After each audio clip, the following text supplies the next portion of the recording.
Okay, guys, so the Clone Wars Season 7 trailer dropped a few days ago, and I just want to talk about it because it looks stellar.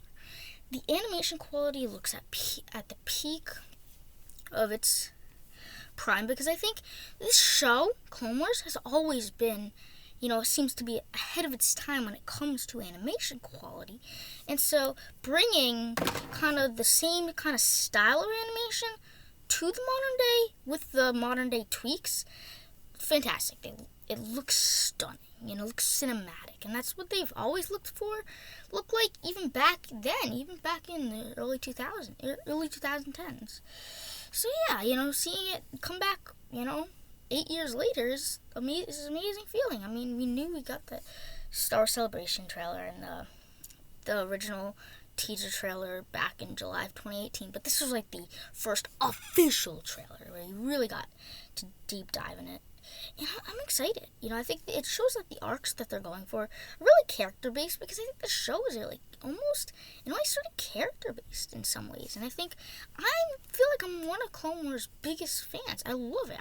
Because it's kind of like my childhood almost, being as a young kid. I think that was really my first real impression to Star Wars with the Clone Wars. And so I think I could really appreciate the trailer, and I appreciate the show, and I've campaigned for so many years to get the show back, and so just hearing it 2 years ago that they were coming back, and now it's coming back in less than a month, I mean, that's amazing. And the trailer doesn't disappoint. You see hints at, at the fact that all these characters that I've loved in the Clone Wars, getting their moment to shine just in this trailer lets me know how much good stuff we're getting in the actual show itself. And I never really cared that we're only getting 12 episodes because I just was appreciative of how much episodes we got. And it does seem like they're gonna sort of go with some scenes or some moments in during Revenge of the Sith. I know the Siege of Mandalore does take place during the Revenge of the Sith, and I think that'll be exciting to see kind of what we can all assume is to most likely feature Order 66, but in a different light, in a different way, because you're seeing it from the point of view of Ahsoka and, of course, Rex and Darth Maul. And it's so amazing. I'm so excited for the Siege of Mandalore because Dave Filoni's been talking about the Siege of Mandalore for years, even before this even idea of returning this show came out. So just seeing that as just an idea was amazing, and I was seeing it as a reality. Like, I think it's like the best part about this trailer is knowing, is being kind of confirming. Like, I knew it was happening, but it's kind of like, just like each nub is like gets you to really realize, each clip, each part of footage of the show gets you more and more realizing that this is happening. Bringing back a show that I was so disappointed that was canceled all those years ago. I'm so happy again that it's coming back. And so I think I'm excited. Again, I think, we obviously got that. Obviously, I was excited that was kind of interesting to see Kanan, Caleb Doom, and his master. That was a kind of cool kind of nod. I mean, I have the comic book where they got killed, and I would be interesting to kind of see, all that stuff. Because, again, we know that there is 3 arcs. Bad Batch arc, which we saw some part in the trailer. We know the Siege of Mandalore, and we know that the Ahsoka's Walkabout arc with the 2 twins. And I'm all excited for all of them. Obviously, Siege of Mandalore is like the prime time arc that I'm excited for. But, maybe there's more to it than that. Maybe there is something else to it. I think, we saw the planet that Ki-Adi-Mundi was at, and Bly in Mace Windu saying, I sense a plot to destroy the Sith, and all these like Easter eggs that Star Wars fans and Clone Wars fans would eat up, and I do, because I'm both of those.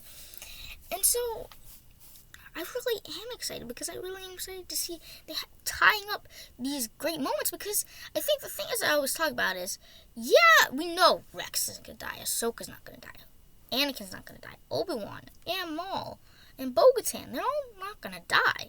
But there's something more to it than just dying, life and death.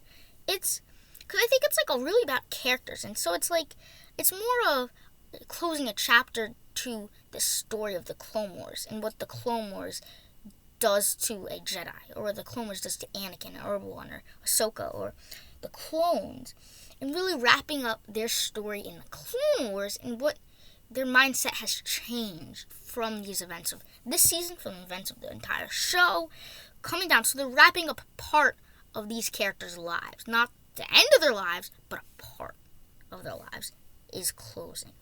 And I think that's what's important. That's what's exciting about it. And I think I could never be more excited because, again, there's so many characters that didn't get their proper ending and proper send-off in the show to kind of close the bridges. Literally, by it literally taking place during Revenge of the Sith, you've really shown us the entire Clone Wars.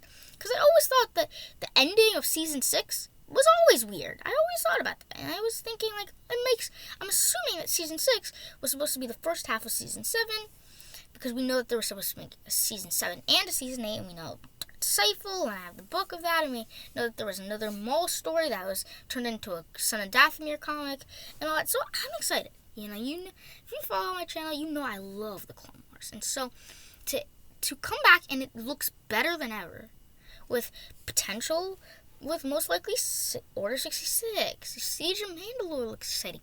Seeing what Ahsoka's been up to, seeing how Ahsoka's point of view changed about the Jedi since we last saw her, since she last left the Jedi Order. I think all of that makes for an exciting potential for the show. So I'm excited. Stay tuned for more videos coming right at you.